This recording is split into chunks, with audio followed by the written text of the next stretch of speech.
Hello and welcome to the Savage Universe stream. I am JM, and tonight I have Kevin of the Favored Few Gaming. We were having a great time chatting before the stream. Oh, yeah. Glad to have you on. Why don't you introduce everybody to introduce yourself to everybody and tell us about the Favored Few Gaming.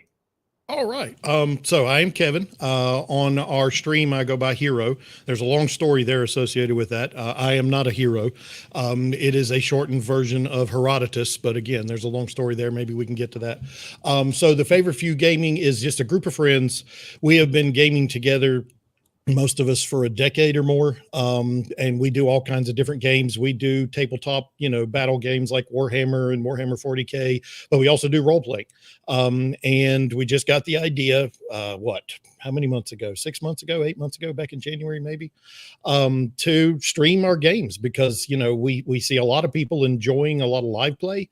And like I said, we've been doing this a long time and we thought we'd give it a shot. So, came up with the name, The Favored Few. This is Matt, the technical genius I'll be talking about a lot. And, here we are. We decided to adopt Savage Worlds as one of the systems we use and been running ever since, loving every second of it. Awesome. So I do have to ask, as a fellow history nerd, father of history, Herodotus, yes. How did that come about? So years ago, a group of friends of mine and I were playing, Total Warcraft, or medieval Total War. And you have to type in your nick so that people see who's doing what. And I always went by Herodotus. I'm a history teacher by trade. I love history and I love Greek history and Roman history especially. And so my nickname on the game was Herodotus. Well, none of my friends wanted to write all that out or say all that out. So they always shortened it to Hero. Just whenever they were typing in chat or something like that. This is long before we had voice. This was all just chat in game. Again, medieval Total War. This was probably 20 plus years ago. Or whatever game, might have been Warcraft for all I can remember. But because all the guys who were talking to me referred to me as Hero, because another one of our friends was Kevin, it just made life simpler for everybody just to keep referring to me as Hero until it stuck. I have been Hero ever since. I'm Uncle Hero to their kids. All their kids have grown up calling me Uncle Hero, even though, there's no blood relation. And it's just, that's what it is. Yeah. It awesome. Was it's simple, but it's funny. So Hero, it's been ever since. And most people just assume, it's because you did something great. No, it's because my friends were lazy and didn't want to say the whole word. They didn't want to say Herodotus. They didn't want to say Herodotus. Well, now it makes me want to find my own Greek historian and change my online name to that. Be Zen. Exactly. Be Zen. All right, so let's talk about. So you guys have started a stream. If you guys don't know, Savage Universe, we're here to promote all of our Savage Worlds licensees.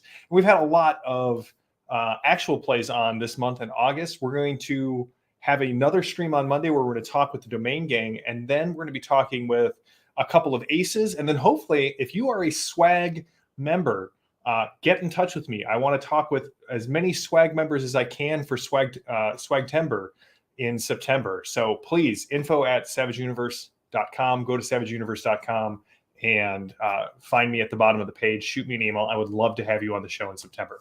But you're running a campaign called Terminal Zero.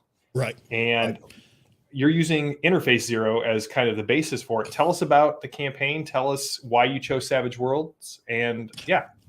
Well, okay, so we went to Savage Worlds well over a year ago from 5th edition. And I'm, not bashing 5th edition. I just like a game where I don't have to keep relearning a different rule system to do different genres. And I love Savage Worlds because it is so flexible and you can do, any time period, any genre. And I've always been kind of attracted to that. Even before Savage Worlds existed, I was a GURPS player. And so I was running a Savage Traveler campaign. Oh, nice. And because I played the original Traveler back in the 70s, and I just loved the whole universe, the amazingly expanded lore of the Traveler universe. It's been around for 40 plus years. And so we were running through that, and we came to a good stopping point. We're not done with the campaign in the sense that it's over and finished, but we came to a good stopping point. And I was asking the crew, what do y'all want to do next?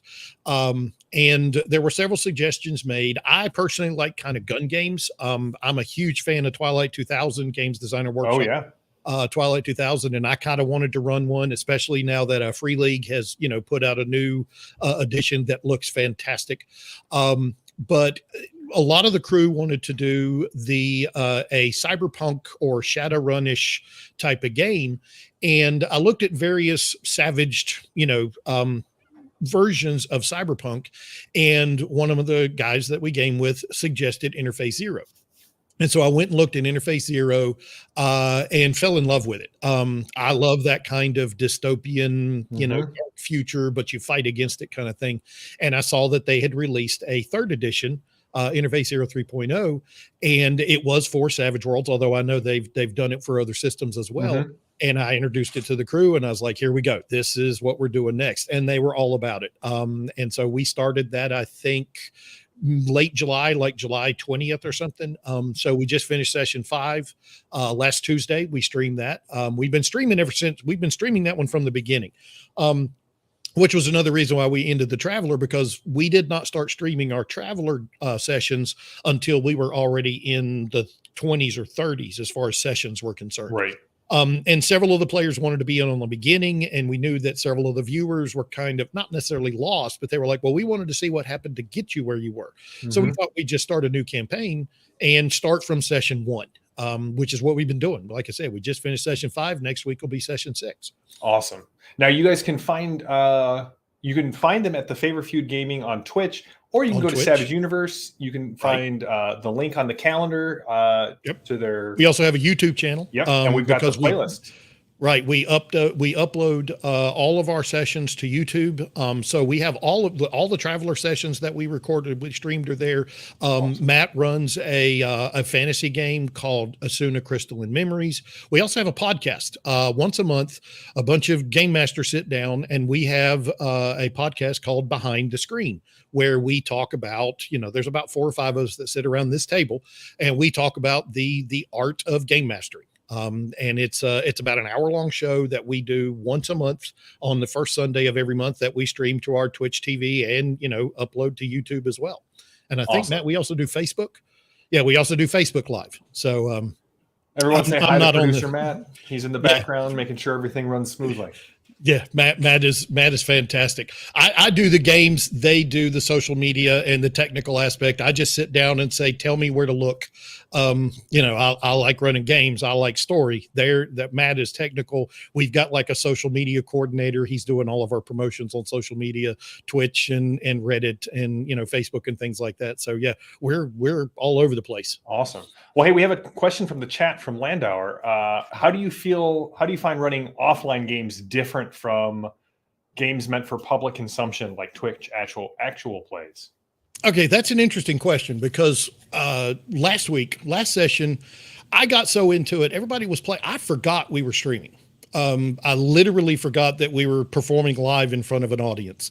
But there are other times when I'm very conscious of it. We're a group of guys. We sit around and, we eat before we game. We call ourselves the flavored few every once in a while, because we have some fantastic cooks that bring food before every session now, and we're just stuffing our faces. You can see it at the beginning of some of our live streams that we're still eating. And I am conscious at times that there are there's people watching. And I also know that not everybody is going to necessarily like what we do. They might not like the format. They might not like the lighting. They might not like the fact that, we don't do stories like they like. We're not trying to copy the most successful streams. If you know what I mean. We're not trying to be who we're not. We just are who we are. Right. And so that, I think, I do think about that when we're performing, quote unquote, in front of a, live stream audience. But at the same time, we've all agreed several times, if this ever gets to the point where it's not fun, where it's not us having a good time in front of a camera, well, then we'll just turn the cameras off and keep having fun, because we're not about to give up gaming.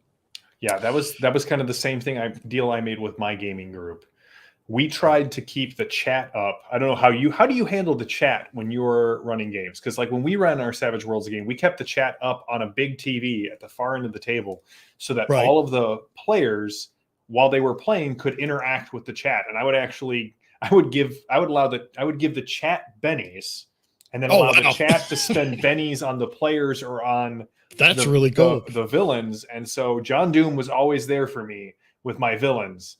When I needed a clutch Benny to make a soak roll or to really stick it to a player, I could count on John Doom for a Benny. Do you find the chat distracting? Do you pay attention to the chat? I honestly, because the way that we have our virtual tabletop set up, I don't really pay much attention to chat. And, you know, I'm juggling everything else, but the guys that are sitting at the table are following chat, and they will, you know, recognize somebody who has joined the stream, somebody who has subscribed, and they, you know, if somebody has a question in chat, they'll shout it out to me, and I'll try to answer the best I can, because I've added my own little twists and flavors to Savage Worlds. Like we have a what I call a motivation system, and it's based on Pendragon's old passions. Oh yeah, the original Pendragon system, and I think it helps role play tremendously, especially when you're starting off with new characters and you really don't have a feel yet for how your character would behave.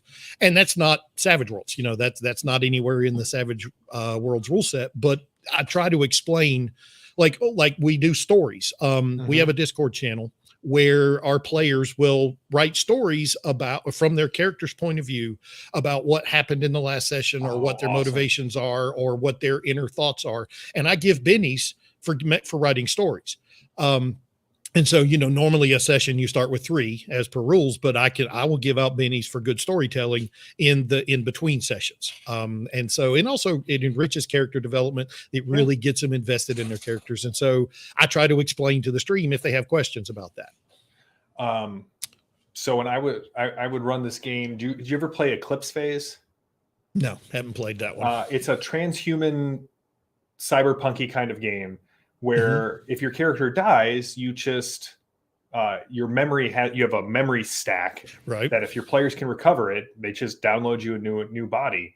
And back when we were playing, everyone had a composition notebook, and every time they could afford to to back up their character, I would give them a new colored pen, because if they died, I would redact their notes because they don't remember that. So you don't get you're writing in red pen, you didn't save, you don't get any of your red notes anymore. If I did it on a Discord server, it would be very easy to go in and redact the memories, especially if like a counter hacker hacked into your memory stack and replaced your memories. And now I'm going to keep that nestled away to mess with players in the future the next time we play Eclipse Phase. Oh, and we use Discord like when I need to send a message to a player at the table that I don't want the rest of the table hearing, instead of handwriting, because I've written handwritten notes for years and years, and I can type much faster than I can write. So I will send them a private message on our Discord channel to let them know this is what's happening, that the rest of the players don't know. So yeah, I mean, it's kind of like Fantasy Grounds, where you could send a private message, but we don't use Fantasy Grounds for our VTT. We use ArkenForge. Anyway, yeah, so there's that, I guess, interaction that I personally don't watch the stream that much. Okay. I'm flipping back and forth between maps and character, sheets and that kind of stuff. So, but the guys let me know what's going on in stream. Somebody asks, is that a Favored Few t-shirt? Yes, we actually have a merch page. Nice. We again, our social media guy, Travis, he plays he plays Kaon in our current Terminal Zero campaign. He is all over. I mean, he's great at what he does, and he has created a merchandise page, and we all now have merch. You can't see the back of it, but we have several different designs. We've got our logo. The back of my shirt has the Favored Few Gaming. The other guys have shirts that have Terminal Zero, the logo that we have up on our stream. So yeah, we've actually got merch now. All right, so you're 5 sessions in. What's been going on? Can you give us a quick recap for people who may be like, hey, what's going on? Why should I tune in? Give us a recap of what's happened so far. So the Terminal Zero, and I've done a few tweaks, but Terminal Zero is set in roughly 2090. I've got mine set in 2089 because I like that 66 years between the Wright brothers and Neil Armstrong. Yeah. And it's 66 years from now. It'll be 2089. So it is a dystopian world. If you're interested, please check out Gunmetal Games. They have a fantastic setting. But this particular crew, again, like most crews that are brought together by happenstance, they were hired by a fixer to track down a missing data mule, kind of Johnny Mnemonic type character. And so we have Matt is playing Neshoba, who is a Native American from the Navajo Nation who has been basically sent on a vision quest or a spirit quest by his elders to figure out, what's going on with the world. The world is falling apart. We have Kevin, who plays Psycho, who is a Japanese teenage girl. She's a 16-year-old Japanese high school girl who is basically a scion. She's a psychic, although she's saying that she's possessed by a demon. And it's really cool how Savage Worlds lets you reskin these concepts, and they work perfectly mechanically, but they have a totally different feel when you add your different outer layer to it. We have Arlo, who is like a burned out ex-military hacker who is addicted to his online life. We have Leo, who is a Trauma Team and Doc Wagon. Those are IPs of Shadowrun and Cyberpunk. So I created a very similar thing called Executive Response, which does the same function. You pay your insurance and they will come rescue you. And so Leo is actually a Trauma Team Executive Response medic. And then we have, let's see, who did I skip? Oh, Travis is playing Kaon, who is a human 2.0. He's a genetically engineered human who was basically ordered by his parents to be the next corporate leader. And as a teenager, he didn't want to do it. He rejected his upbringing, and he's a mechanic. He loves work. He's a gearhead. He loves working on cars, and his parents are really screwing up his life. Like, we started our session with his parents smearing his reputation and buying out his garage and getting him fired. Cause they want him to come back to the corporate world. And, he's all, the character's all like, who's ruining my reputation? So anyway, you got this disparate group that comes together, and they've been trying to chase down this data mule, which I can't reveal the plot line, but there's a reason why the data mule has, gone missing. And they're just kind of feeling their way through their relationships with each other right now. And it's been somewhat, there's been some tension, but so far and session 5, they finally finished that very introductory story arc. They got the data mule, and they have recovered. Well, I hate to say it. They recovered his head. He was dead, and they cut his head off to, bring out the memory storage, and to get away from all the bad guys who were chasing them down. So yeah, watch our session 5. It was a wild one. So when do you stream? Just for people who are tuning in, who don't want to go over to savageuniverse.com, where all of this information is, readily available. Right. So we stream every Tuesday night, 7 p.m.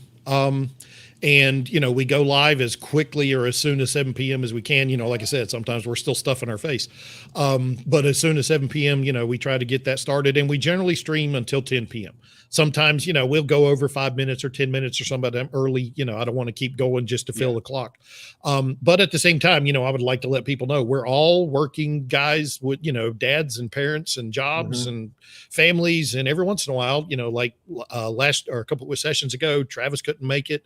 A couple sessions before that, Ben was exhausted.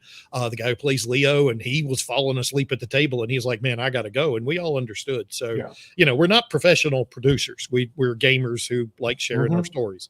But yeah, every Tuesday night at 7:00, barring, some unforeseen circumstance, we stream live on Twitch. You can look us up again, The Favorite Few on Twitch TV, things like that. Yeah. So Landauer has identified the secret theme of tonight's stream, which is recovering dead heads for info. Yes. I don't know what letter that would be brought to you by, but whatever letter that is the theme of the show today. Right. So we were talking beforehand about how you've done a lot of gaming. You've been in the gaming arena for a while. You've played a lot of different games. What is it that got you into Savage Worlds, and what is it that you love about Savage Worlds and is keeping you doing a Traveler adapting some of your other favorite properties into Savage Worlds? Okay, so yeah, I've been rolling shiny math rocks since 1979. Started with Shiny math rocks. I love shiny, that. the clicky clack of shiny math rocks. I started with basic Dungeons and Dragons. Even actually, I started with a rule book that didn't even have the word basic on it. It was just D&D. And then went to AD&D, and then second edition, and then third edition, and 3.5. We skipped fourth. That's another story. Went to Paizo's Pathfinder. Fifth edition came out. I jumped to fifth edition, and I mean, obviously, I love fantasy, but I was getting kind of burned out on fantasy, and I've always loved gun games too. And to be quite honest, the D&D rule set really doesn't lend itself well to gun games. Not trying to bash it. It's not what it was designed for. Right. And so for a while I was doing GURPS. I mean, I was playing GURPS back in the 80s because I like the being able to transition to other genres with a rule set. Whether and it's its gun swinging, game is spectacular. Ultra tech, high tech, just yes. And the splat books, the amount of source books that GURPS has put out over the years is just fantastic. I have shelves that are groaning under my GURPS books. But then I discovered Savage Worlds back during the deluxe edition. And, really, I liked it. I just couldn't get a lot of people to play in the system because everybody was still very much a D20 type. And then here recently, I was like, look, I want to run Suede. I want to do an adventure edition campaign, and I finally got the guys that we game with to agree to it. And I love Savage Worlds flexibility, the fast, furious fun. It is quick. Once you get the initial understandings of how modifiers work and the target number, I love how fast it is. I love how reskinnable, and the fact that it is integrated into the system. Take what we give you and then put a different coding around it. And although the mechanics don't change, the feel changes. I love how that works. And it's just so flexible. And when Pathfinder for Savage Worlds came out, it reignited my love for fantasy. I'm getting ready to start another campaign with another group. That one won't be streamed. That is a Pathfinder campaign. We're going to run the Kingmaker Pathfinder, or the Adventure Path for Kingmaker, but use Savage Worlds for Pathfinder. It's one of my favorite APs. Yeah. I'm really looking forward to it. I'm excited about it. Well, very cool. So we also highlight licensees, past, present, and hopefully future. You and I were talking about a Savage Worlds project that you've been kicking around in your head. Do you want to talk about it? And, Sure. Maybe go on record that this is something that might possibly get done? Right. So, like I said, my background is in history. I've been a history teacher for 32 years, and I love Greco-Roman classical history. I've got all kinds of, historical books, and I've read Herodotus and his histories and Thucydides and all that. But I had an idea several years ago, back even before we were playing Savage Worlds, of creating a fantasy version of Greek Roman history, that classical time period. And I worked up a lore, I worked up a history behind it. I came up with a mythology using Roman gods and Greek gods, but at the same time tailoring it. Like the elves, the Elden race, whatever you want to call them, the elves emerged when the original gods created the first race that wasn't a Titan race. And then, the whole idea of the dark elves and how they were abandoned. And when the sun was created, it burned one group. And then I've come up with, but I set it all in a European map. And so the Norwegian area is the home of the giants, and all the Norwegian lore about giants and the Jormungandr and the all the way the giants interact. But I also have the Roman Empire. But the Roman Empire was devastated by an asteroid impact that hit Jerusalem, for lack of a better place. Wormwood. I looked at the Book of Revelation, and I had Wormwood hit the ground. I had this asteroid come in, and it opened a rift to the abyss. And so all these demons have been pouring out of this rift in what used to be the quote unquote Holy Land. And it caused this shattering of empires and civilizations. The Greeks are sorcerers. It's like all these city states are run by sorceress lords. Null pirates are basically the North African pirates. I mean, I've got all these fantasy races. The hobgoblins are the Mongols. You know, they're this huge force that's sweeping out of the Far East across the plains, but they ride giant wargs instead of horses. Oh, nice. Yeah, I mean, I've just got all this stuff, and it's just been kind of sitting in a file. I add to it and manipulate it, but now that I'm really deep into Savage Worlds, I'm like, this could so fit a Savage Worlds rule set, and that's what I'm going to do. I'm gonna finish tweaking it, and I'm going to introduce at some point a what I call Roma Aeterna, and it's going to be a savaged fantasy historical mindset, or campaign. And that's another reason why I love Savage Worlds, is because it is so flexible that you can apply it to almost anything. You know, I've got a Twilight 2000 Savaged campaign ready to go anytime anybody wants to play Twilight 2000. I took Free League's books. I ordered their whole new box set. I order every book they put out, but then I turn it into a Savage, or I Savage it for the rule set for Savage Worlds. Nice. I love Free League's Forbidden Lands, and I hadn't considered converting it to Savage Worlds, but that would be an easy port. Right. I mean, the nice thing is, oh, go ahead. No, go ahead. I'm sorry. Oh, I was just gonna say it's sort of like our friends who only play D20 games. When you can just say, hey, I want to run a D&D game, and they're in. And once you get them converted to Savage, they know the rules. Right. And it's not that difficult to say, well, hey, we're gonna play the same game, but now I have this idea over here that I want to do. And you don't have to learn a new rule system. And because that's one of the common, I don't want to say complaints, but it's one of the common excuses that I hear when people don't necessarily want to try something new. It's because, well, I've learned this. Yep. I don't want to go reinvest and learn something new. And Savage Worlds, I'm always like, but if you learn it once, it's way simpler with more flexibility, and you never have to learn another system. Like you can just, well, hey, this week we're going to play in Interface 0, and Tuesday's game will be a Pathfinder game, and then we're going to jump over to Rifts, where basically anything goes. Yep. I've thought about doing a Rifts because Savage Worlds has a Rifts, there's a Savage Rift system. I mean, you do Deadlands, you do space. Like I said, I completely dropped all of the fantasy and magic and did a complete straight out science fiction Traveler universe. And it just, there's a little bit of tweaking, but it's nothing that, if you enjoy gaming and you enjoy being a game master and you've already done before, it's nothing that's not doable. And I love Savage Worlds for that. I hate learning. I'm done learning new systems. Let me just put it that way. I want to stick with one system and not, because I'm not a rules guy. I regularly have to consult my friends for what is that rule? Because I'm a story guy. I like telling stories. And whenever I have to flip back and forth between one system and another, between different campaigns, I get confused. Like I'll be running a 3.5 while at the same time running a 5th edition.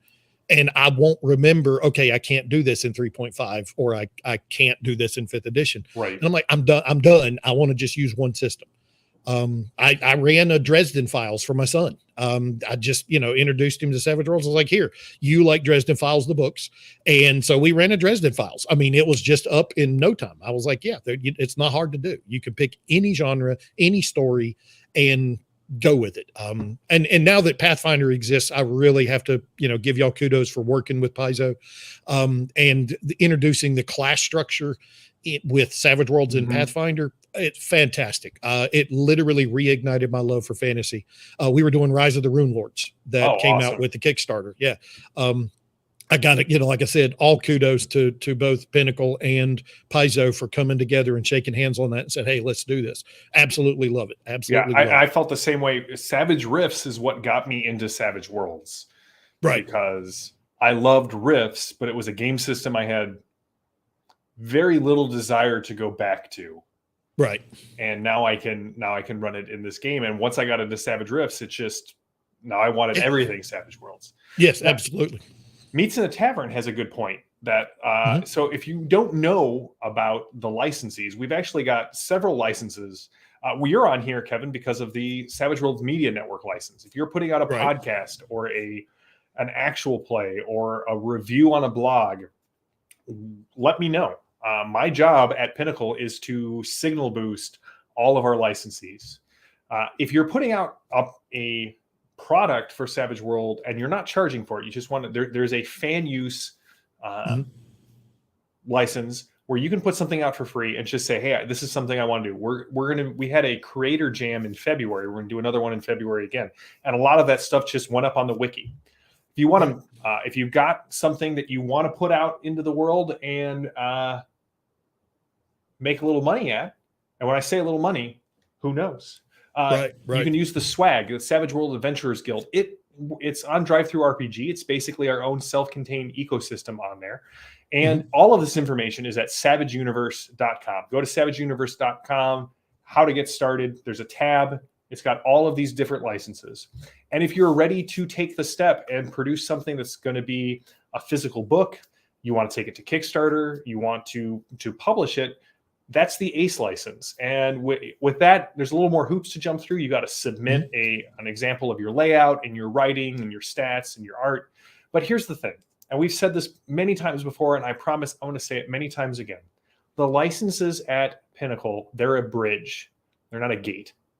We may say, hey, you need to work on these things before we accept your ACE. That's not a rejection. That's a, hey, we want to see you reapply. Right. You got questions about the licenses, send me an email. That's my job, is to answer questions about licensees. If I don't have the answer, I know who to go get the answer from. And the goal is to have a face and a person that when you have questions about how this works, you can reach out to me and get an answer. I'll be probably sending you a prospectus for Roma Eterna. I've already got a write-up for it that I was going to present to my friends. You know, I did the same thing with what I called my Greyhammer campaign, where I took D&D 5th edition in a Greyhawk world, but I twisted it to be more Warhammerish, dark and gritty and grim. And I do write-ups. I mean, I do like, you know, the elevator pitch kind of thing. You'll probably be getting one from me here not too much longer. I'll go polish it up a little bit and send you Roma Eterna, and we'll see what it looks like. See what y'all think. Yeah, I agree, Landauer. Greyhammer sounds... Oh, it was fantastic. That was the third epic campaign I ran. It was 5th edition. Sorry, it wasn't Savaged, but we started at first level and we went all the way to 20th, and it was 108 sessions, and it was absolute. Matt was in that. I think, Matt, you said that was the only one you had ever been in that literally ran from 1st to 20th level. Awesome. So yeah, that was epic. And that was the third one I ran. I've run several others. Again, they were in other systems. But I'm hoping that one of these Savage campaigns I'm running will do the same thing, that will go legendary. Yeah. And beyond. And it could be this one. It could be Terminal Zero. But I never want to force it. If it ever gets to the point where somebody's not having fun, the group is like, yeah, we're kind of tired of this. Okay. Well, but I'm never going to not roll rocks. I'm going to always roll something. But we can always do something else that, as long as there's friends sitting around the table. Exactly. And that's really, for me, that's always the goal. That it's friends sitting around the table throwing, I'm going to call them math rocks from now on. Shiny math rocks. Yeah. I love shiny math rocks is my new term. Having fun. Because you know what, when people ask me about what makes role-playing games unique, I've waxed eloquently about this for a very long time. The simplest distinction is if we sat around and played Monopoly or we played Risk, you may remember like this really cool move that you did. Like, all right, I rolled 3 6s at the right time, but that's it. That's really it. But if we're playing a role-playing game, it's really a no shit, there we were scenario. And Chris saved me from a dragon. And that's a memory that we all have that doesn't exist for anyone else in the world. And it's awesome. Yeah. I mean, I have memories from when I was 12 playing D&D, AD&D, and I can still talk about them. Matter of fact, I was just emailing with a group of friends of mine that we were all gamers together in high school. We probably haven't been all together in one place in 30 years. And yet we still talk with each other. I won't say regularly because we all went different directions with our lives, but that is the common thread, our friendship and sitting around the table as high school students. We weren't out running around getting drunk. We were sitting in somebody's basement, rolling dice and having great adventures, and that's that my parents finally awoke to that, and they were like, we don't mind you doing this at all because we know you're not out there doing something stupid. Right. And that was it. Yeah, it literally traces back memories 40 years for me. My wife always said agree with you 100%. She never worried where I was because she always knew I was in someone's basement rolling dice. Someone's basement rolling dice. Yeah, it's not something that's real conducive to going out and doing something stupid. Right. But you can. It's just your character dies. That's right. Your character's in debt. I'm not in debt. Landauer, we need to trademark this or put this on some swag. Friends with Bennies. Friends with Bennies. Great way to talk about your Savage Worlds, your Suede Adventure Group. That's fantastic. Right. All right. Well, awesome. That's basically all the questions I had. Did you have anything you wanted to add? Where can people find you guys online? Again, the favorite few on Twitch TV, just, type in the favorite few Twitch. And on YouTube, again, it's the favorite few on YouTube. We are on Facebook. There's a favorite few group on Facebook, and we apparently I don't have anything to do with that. I just sit in front of the camera and tell people what's happening. But I would like to plug White Bat Audio, he creates, I don't know who the person, they create fantastic DRM free streaming music that you can. There's a 3-minute song and there's 4 hours of music. Most of it right now is cyberpunk and dark synthwave and that kind of stuff. And so I got to throw a plug out there for White Bat Audio. It's fantastic. It's Twitch safe is what they say. So nice. You don't have to worry about, getting sued for IP or whatever. I've been told to thank Into Hellfire. Crystalline Memories is a game that my Matt, the producer, runs. He's also a game master here at the Favorite Few. He plays Nashoba. If you want to go look at the stream, he's the guy at the other end of the table from me. And of course, we do our behind the screen once a month podcast for game mastering. We take That's questions from our different social media, and we just have a discussion about what it's like to be a game master. I mean, what issues do you face? What are the ideas that you can have? How do you improve? How do you deal with the technicalities and the personalities? So that's been a really fun experience. It always ends way before I'm ready to stop talking about it because we don't want it to go too long. But I could talk forever. So. But yeah, no, that's it. We're in just a short while, these guys have made us have a presence all over the place on the internet. Like I said, awesome. I just sit here and, come up with stories for them to interact with. That's, I feel like I'm the smallest part of the deal because they're doing all the spread and the gospel kind of stuff. Yeah. I am very grateful for the people who helped me on that side of things, because if it was up to me, it just wouldn't get done. Oh yeah, no, I'm sitting here in this amazing setup. Otherwise I would have been sitting in front of my MacBook with a camera on. I mean, that wouldn't have been, wouldn't have looked near as good or sounded near as good. But I would also like to thank Savage Worlds, not only for their game, and for sticking to it and, accepting player input and coming up with revisions.